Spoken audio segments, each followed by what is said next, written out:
Function को आज अच्छी तरह से kind, first recorded in the 18th century, is the whole human race. It has the advantage of being gender neutral, whereas mankind suggests that only men count. We can surmise that to be humankind is not only to be kind to other human, it is to share in their common humanity. Humanity means caring for others and helping the needy people. It also means loving and caring plants and animals. Every religion in the world tells about humanity.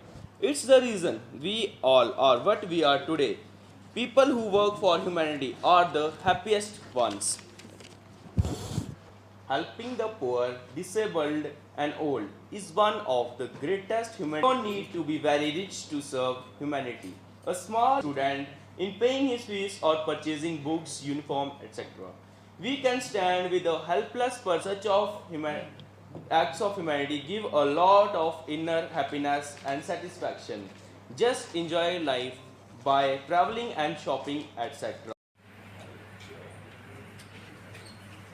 Chief guests, all dignitaries, honorable jury members, Shahid Inspector Kamal Singh, Government Model Secondary School, Boys Udampur.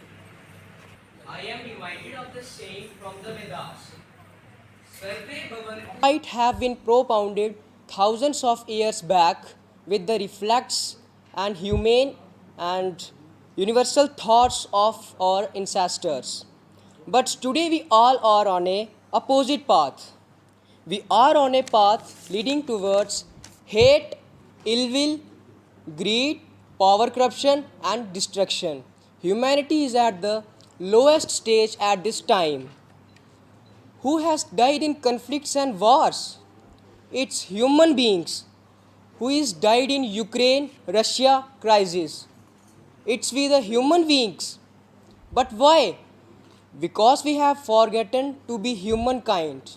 Dear friends, in this age of digitalization, science and technology, there is more thrust on personal achievements, economic, territorial gains and self-centeredness than on help others. Killings and lynchings. There is hardly any place on this earth where it is question is whose fault is it? We know, yes, it is us the.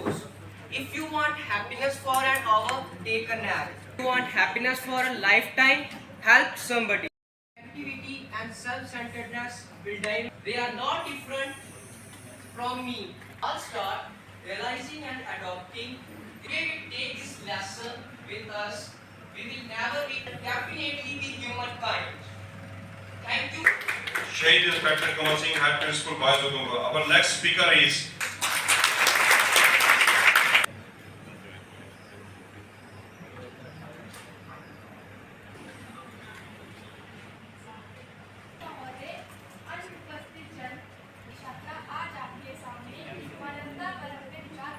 लोग अपनों का नुकसान करने में भी पीछे नहीं हटते हैं। मानवता जैसी भाव रखने वाले लोग इस समाज में एक दूसरे के संग जुड़कर रहते हैं। ऐसे लोग बिना स्वार्थ के लोगों का भला करते हैं। ऐसे लोग समाज में भाईचारे का पाठ पढ़ाते हैं। इसलिए मनुष्य को अपने आप में इंसानियत हमेशा जिंदा रखनी चाहिए, ज़रूरतमंदों की मदद करनी चाहिए और अपनों को सहारा देना चाहिए। दुनिया में अनगिनत समस्याएं और परेशानियां हैं, इसलिए मनुष्य को परोपकारी होना जरूरी है। संसार में मानवता की आवश्यकता है। लोग आजकल अपने स्वार्थ और अशिक्षा के कारण गैर कानूनी कार्य कर रहे हैं। बाल शोषण, चोरी डकैती, खून खराबा इत्यादि अपराध हो रहे हैं। गरीब मजदूरों को ज़रूरत से ज़्यादा काम करवाया जाता है और पूरे पैसे भी नहीं मिलते हैं।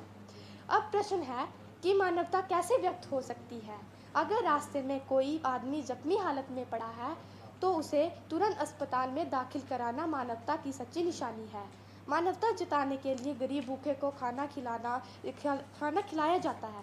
अगर कोई वृद्ध इंसान रास्ता नहीं पार कर सकता तो उसे सड़क पार कराना आपका कर्तव्य है। सफल जीवन और सभ्य समाज के कारण के लिए मानवता जरूरी है। जिस प्रकार आप सभी जो पार्टिसिपेंट्स उनको बताया गया है कि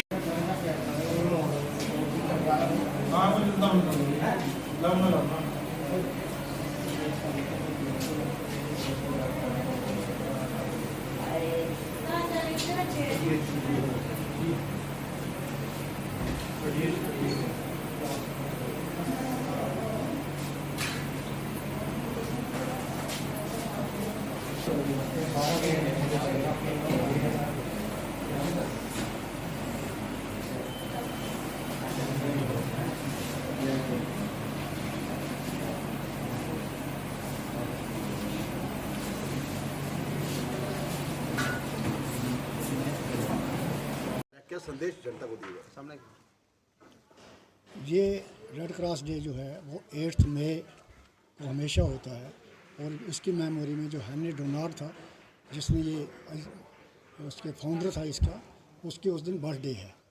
तो क्योंकि ये सबसे पहले जो जंग लगी थी वहाँ स्विट्ज़रलैंड में, तो उससे क्या हुआ कि वहाँ कोई 40,000 लोग दोनों तरफ से, मतलब फौजें, वो ज़ख्मी हो गई थी। ज़ख्मी होने के बाद वो जो ऑफिसर्स वगैरह सारे थे वो भाग गए, वहाँ कोई भी नहीं था, कुछ मर गए थे, कुछ ज़ख्मी थे। तो ये हेनरी डोनाल्ड जा रहा था अल्जीरिया में, वहाँ कुछ बिजनेसमैन था, बिज़नेस करने के लिए जा रहा था। उसने जब रास्ते में वो देखा तो वो बड़ा हैरान रहा। तो उसने क्या किया कि जो नेबरिंग वहाँ विलेजेस थे उनसे लोग इकट्ठे करके उनको, उन्होंने जिसके कोई कपड़े लगाने थे, जिसके कोई पट्टी करनी थी, जिसको कोई खाना देना था, वो किया। उसके बाद उसने एक इसको जेनेवा गवर्नमेंट को एक रिपोर्ट दी, जो किताब लिखी उसने, उसमें कहा कि भाई ऐसी जंगें होती रहती हैं, तो लिहाजा उससे जो लोग हैं जो सफ़र करते हैं उनका कोई मदद करने के लिए कुछ ये एक सोसाइटी बनानी चाहिए, कोई वॉलंटियरिंग सोसाइटी बनानी चाहिए। तो वो फिर बाद में उन्होंने इंटरनेशनल रेड क्रॉस सोसाइटी जो थी वो बनाई, ICRC, international committee of red cross.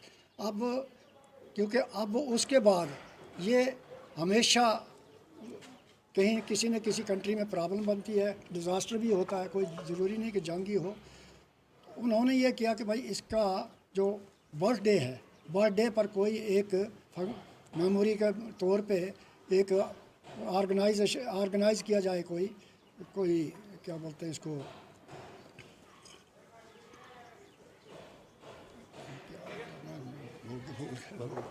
हाँ, इन हिज मेमोरी। और हमेशा इसमें है कि हर साल एक नई थीम आती है, उस थीम के हिसाब से तो लोगों को अवेयर किया जाता है, जिसमें मीडिया पर्सन्स भी होते हैं, लोकल भी होते हैं और वॉलंटियर्स भी होते हैं, ताकि एक साल के लिए वही प्रोग्राम आगे इम्प्लीमेंट किया जाए। इस बार ये है कि इसका वो है बी ह्यूमन काइंड। तो आजकल आपने देखा है कि भाई इसमें लोग अपनी तरफ ज़्यादा देखते हैं, लोगों की मदद कम करते हैं। जैसे वॉलंटियर्स होते हैं, वॉलंटियर्स जो है तो वो अमूमन दिल से वॉलंटियरिंग नहीं करते, मजबूरी में करते हैं, सिंपैथी नहीं होती। इसलिए उन्होंने बी ह्यूमन काइंड इस साल किया कि भाई अपने बारे में तो आप सोचते हैं, लेकिन जो कोई सफ़रर है उसके बारे में भी सोचना चाहिए। और ये 2 साल से हुआ नहीं था कोविड की वजह से, अब इस साल ये दोबारा मना रहे हैं। Thank you.